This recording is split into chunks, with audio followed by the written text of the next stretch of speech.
2026 IPL নিলামের তালিকা প্রকাশের পর বড় চমক হিসেবে উঠে আসে ক্যামেরন গ্রিনের নাম। পেস বোলিং অলরাউন্ডার হলেও অস্ট্রেলিয়ান এই ক্রিকেটারকে নিলামে রাখা হয়েছে ব্যাটার ক্যাটাগরিতে। পুরো বিষয়টি আসলে তার ম্যানেজারের ভুল হয়েছে। ভুল করে ব্যাটার অপশনটি সিলেক্ট করা হয়েছে। ইচ্ছাকৃত কোনো সিদ্ধান্ত ছিল না বলে জানান তিনি।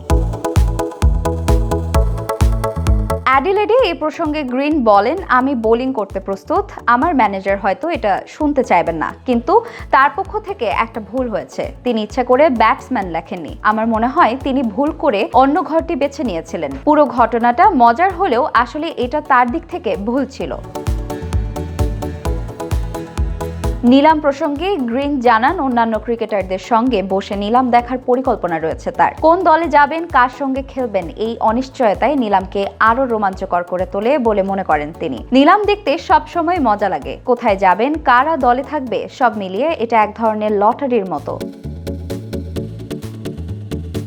ESPN ক্রিকেট ইনফো জানিয়েছে, আবুধাবিতে আইপিএল নিলামে গ্রিন হতে পারেন সবচেয়ে দামি খেলোয়াড়। নিলামে গ্রিনের ভিত্তিমূল্য 2 কোটি রুপি। ব্যাটসম্যান হিসেবে নিবন্ধন করায় প্রথম 6 খেলোয়াড়দের মধ্যেই তার নাম উঠবে। 2023 সালের আইপিএল নিলামে 17.5 কোটি রুপিতে মুম্বাই ইন্ডিয়ান্সের নাম লেখান গ্রিন।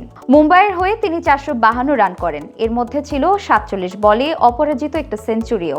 এছাড়া বল হাতে নেন 6টি উইকেট। পরের বছর গ্রিন ট্রেড হয়ে যান বেঙ্গালুরুতে। এখানে খেলা 13 ম্যাচে করেন 255 রান, বল হাতে নেন 10 উইকেট।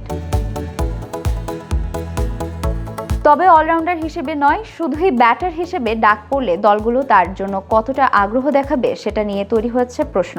আইপিএল 2026-এর জন্য খেলোয়াড় নিলাম 16 ডিসেম্বর সংযুক্ত আরব আমিরাতে অনুষ্ঠিত হবে। এই নিলামে 350 জন খেলোয়াড় অংশ নেবেন, যার মধ্যে 240 জন ভারতীয় এবং 110 জন বিদেশি। ফ্রাঞ্চাইজিগুলি মোট 77টি খালি প্লটের জন্য প্রতিদ্বন্দ্বিতা করবে। আবুধাবিতে দুপুর 1টা থেকে এই নিলাম প্রক্রিয়া শুরু হবে।